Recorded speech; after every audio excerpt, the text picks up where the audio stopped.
This is the only book I would actually save in a fire.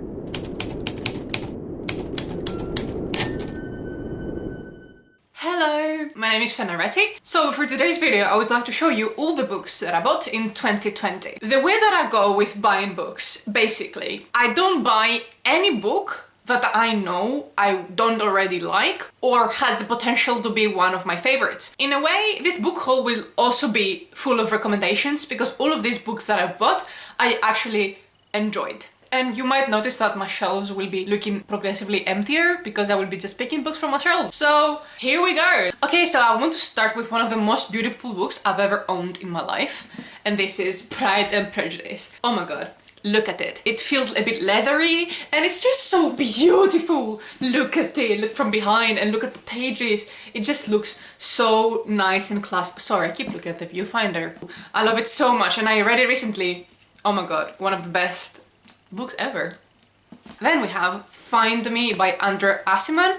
This is the sequel to Call Me By Your Name. It was one of the first hardcover books I've ever purchased, but I didn't start loving hardcover books until I bought this. And since I bought this, I was like, I need exclusively hardcover books. But yeah, this was my first. In case you care, like this is how it looks without the jacket. Then we have Normal People, but the scripts. So this is just an entire book full of all of the scripts from the TV show. It also has like pictures from certain scenes and I haven't read it, to be honest with you, but next time I will be rewatching the TV show for the 4th time, which is gonna be very soon, like the moment I get released from my job, which is gonna be probably very soon. I will be watching it to just remember of the pain and the sadness and just to feel alone. Next, to stay in the same theme, we have Normal People, the book, and what I hate about it is that it has this, how do you call this, when it's like a cover with two, oh my god, I hate it. I want to get the American version of this cover, but I don't know where to get it. I want the hardcover of this, I want the hardcover of this. This is one of my favorite books of all time.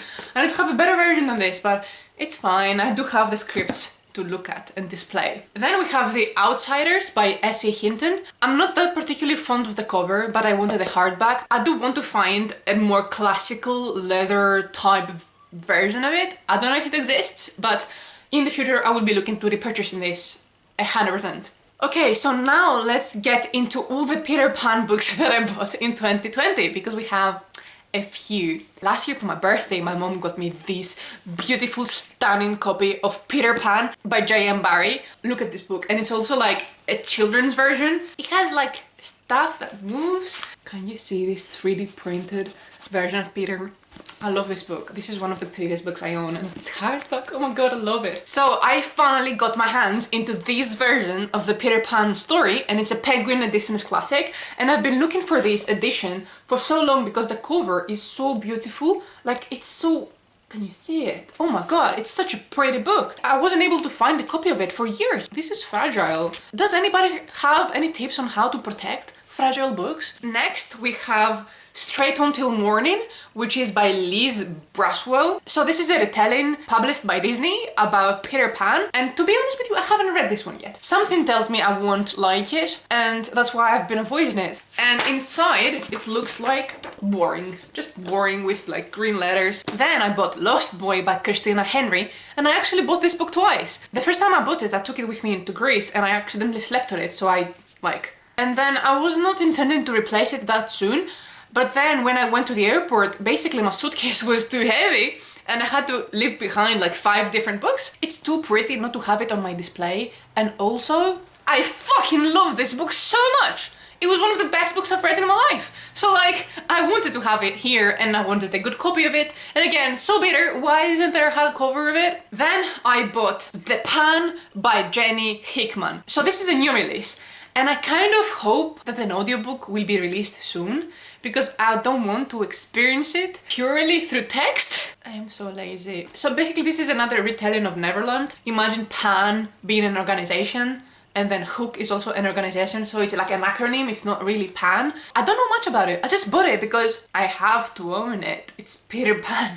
One of the first books I bought in 2020 was Tiger Lily by Jodi Lee Anderson. This is again one of my favorite books of all time. It's beautifully written and it's basically a Peter Pan retelling where Tiger Lily is the protagonist, but it's narrated by Tinkerbell. Oh my god, It's such a beautiful book, and I think that this is my favorite retelling in regards to how it characterizes Peter Pan. I feel like nobody has understood Peter as well as the writer of this book. I love it, and look at this cover. Oh my god.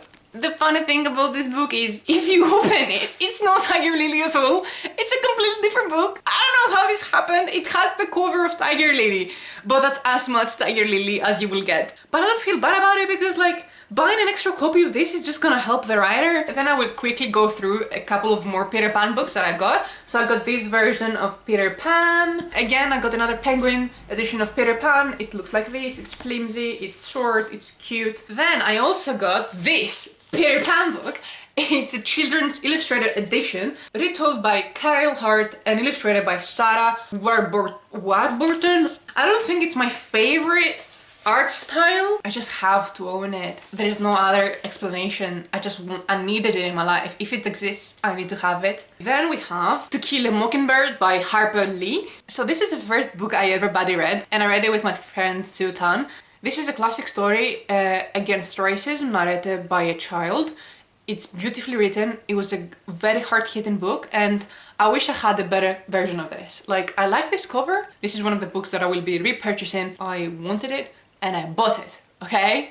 So for Christmas I was gifted this beautiful copy of Dracula by Bram Stoker by my friend Linda, and oh my god, it's such a big and nice looking book. Look at this cover. I haven't read this yet because I just got it, but it's gonna be probably one of the classics that I will read in 2021. Then we have the first book I ever pre-ordered in my life. Okay, this is big, and it's Midnight Sun by Stephenie Meyer. This book is as fat as my fucking face. Oh my god, it's heavy, it's thick, it's beautiful, and the cover inside looks like this, plain and simple. But you know what? When a book is this good, it doesn't matter if it's basic, okay? Everything about this book was perfect. Twilight retold by Edward's perspective. I loved every minute of it. I want to purchase the entire Twilight collection in hardcovers, but they're never available anywhere. I want to have them all in hardcovers. I do have the flimsy Greek paperback version in Greece. And I also bought Twilight in English. It's also one of the books that I left at the airport. These are some of my favorite books of all time. Don't judge me. Everybody has a guilty pleasure, and I'm not even guilty of it. So it's just my pleasure, okay? And I love it! Then we have again by Stephenie Meyer, The Host. This was a reread and I loved it. It's a love story, it has love triangles, it's about aliens on Earth. It is my favorite government system I've ever read. Such a good standalone novel. Then The Six of Crows duology. Hopefully soon to be trilogy. I just spat everywhere. I'm sorry, just wipe your face. I actually bought this book before reading it because I had such a hard time following the audiobook. I struggled so much, and I don't really tend to read fantasy, so I purchased it and started listening to it while reading. One of my favorite books of all time. Oh my god, I loved it so much. And then again, with the second one, oh my god, I loved it so much. Six of Crows is basically a story about a heist in a weird fantasy system, and it has many love stories you're gonna like. And basically, if you like love stories and redemption arcs and anything that's angsty with beautiful characters, diversity, what a good book. When I was finishing reading the second one, I was actually crying at the end because I was feeling so sad to have to get separated from these characters. And then we have They Both Die at the End by Adam Silvera. This is a love story set in an alternative universe when at 12 AM of the day that you're gonna die, you receive a phone call that informs you that within the next 24 hours, you're gonna be dead. So two boys receive the same call and they find each other through a nap, and they decide to spend their last day together, and it's so intense and heartwarming and sweet and romantic and meaningful, and it makes you question so many things about the way you live your life. Then I bought the Penguin's classic version of Jane Eyre. Jane Eyre is one of my favorite classics, and it was one of the first classics I ever read. Although I like this book a lot and I like to have Penguin editions, I won't also repurchase this as a hardcover, but I will be keeping this as well. So if you are somebody that wants to read classics, this is a great gothic love story about a girl that's a governess at a very like haunted looking castle type of house, and Mr. Rochester owns it and he's perfect, and there's dodgy things happening, there are secret pathways, there is mystery, there is agony, there is sadness, there is loneliness, and you know what? I love it. I love it so much. Then I got The Secret History by Donna Tartt, and this book I bought it before actually reading it, because when it's a classic I want to read it while listening to it so I can narrate the whole book, and this was such a good book. I am such a pretentious person. I am so pretentious. Oh my god, I love pretentiousness so much. I love people who are into reading a lot and talking about what they're reading, and I'm really into academia, and this is such a dark book, so beautifully written. It has a reason to be a modern classic. I loved it so much, and I also want to repurchase it. This version, it's not available in England. I'll get it eventually. So this will be by far the most precious thing that I own. This is the only book I would actually save in a fire. And this is The Fault in Our Stars. Signed copy! Oh my god, my friend Fotini got it for my birthday, and it has John Green's signature. It has his actual signature. John Green has touched this paper. John Green is super important to me. I was a fan of his and his brother's channel before I read any of their books. I still haven't read any of Hank's books. I eventually will. I just don't like the concept. This is the third copy that I have of this book. One of the first books that ever made me cry. For anybody who hates John Green, I'll fight you. I will honestly choke you. How dare you? He's too precious, he's too kind, he's too sweet, he's too smart, he's so talented, he's so hardworking, and I love the way he writes. I love the way he writes. I don't care about the characters, I don't care about the plot. The way he writes is so beautiful to me. I relate so much to it. I don't find it pretentious at all. Anybody who calls him pretentious, maybe you're just insecure by smart people. Just being smart doesn't automatically make you pretentious. He's not a pretentious man. He's extremely smart, and he would know if he was being pretentious and he would stop it. So if you're bullying my precious little man, stop it. So this book is about Hazel Grace, a girl who is like 16, 17 and has cancer. So her mother pressures her into joining a cancer group of teenagers so she socializes more, and there she meets Augustus Waters. My 16-year-old self, obsessed. Obsessed. Then I bought Warhorse by Michael Morpurgon. Warhorse is also a movie. That's not good. So read the book, you know, as you always should before watching the film. So this is a sweet story narrated by the horse's perspective, and it's a sweet story about the friendship between a boy and his horse, and it's about war and it's about humanity, and it's such a sweet, well-written book. Heartfelt. It's such a good book. It's so short, just give it a chance, okay? It's not a children's book. I know it might look like it's a children's book, but it's not. And the narrator of the audiobook has one of the nicest voices I've ever heard in my life, ever. Then we have The Graveyard Book by Neil Gaiman. Neil Gaiman, hello! I don't know how I didn't know of this man before. I've heard of Coraline, his other book, and when I listened to this, I knew immediately that I needed to own it. This is such a good book. It's considered to be a retelling of Mowgli, but like I didn't realize until I read it. So basically it's this little kid that is raised in a graveyard by ghosts, and he has a guardian who looks like this, and the kid looks like that, and it's such a well-written book, and it has to deal with death, mortality, and how you should live your life, and it's very lyrically written, beautifully written, such a good book, incredible messages, and Neil Gaiman is such a brilliant author. And I'm currently reading The Ocean by the End of the Lane. It's a very hard book about child abuse. It's a very triggering book, so I am struggling so much to go through it because it makes me want to vomit. And it's like one of those books that you feel like you learn a lot about writing while reading it. You're like, oh, you're capable of doing this with your words? Man, good for you! Then I bought Carry On by Rainbow Rowell. And to be honest with you, if the characters didn't look this cute, I would never have actually bought the book. And it's one of the books that I actually want to unhaul.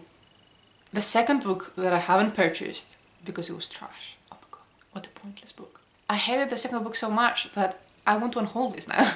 It was never a good book. Okay, let's start from that. Like, the writer, she can write, she's not too bad. The concept, good. She steals so much out of everything, but she's like, oh yeah, I'm doing it purposely, like I'm stealing from everywhere. Aren't I funny? It's like a story about the chosen one in a Hogwarts type school. It's a gay romance between him and somebody who looks like this, but it's just so beautiful. That's why I bought it. And yeah. And then the moment quarantine started, I immediately went to the bookstores before they would close and I bought the Heartstopper trilogy by Alice Oseman. We have Heartstopper Volume 1, Heartstopper Volume 2, Volume 3. This is a trilogy of graphic novels about a gay love story set in England. They're wholesome, they're adorable. I loved reading them, they're so quick to read. This was the first graphic novels I ever read in my life and it was very, very enjoyable. And I do intend to read the rest of the series whenever she publishes it. Let me just show you like a snippet of how the inside looks like. Don't you just want to read it? I bet you do. It's just so beautiful.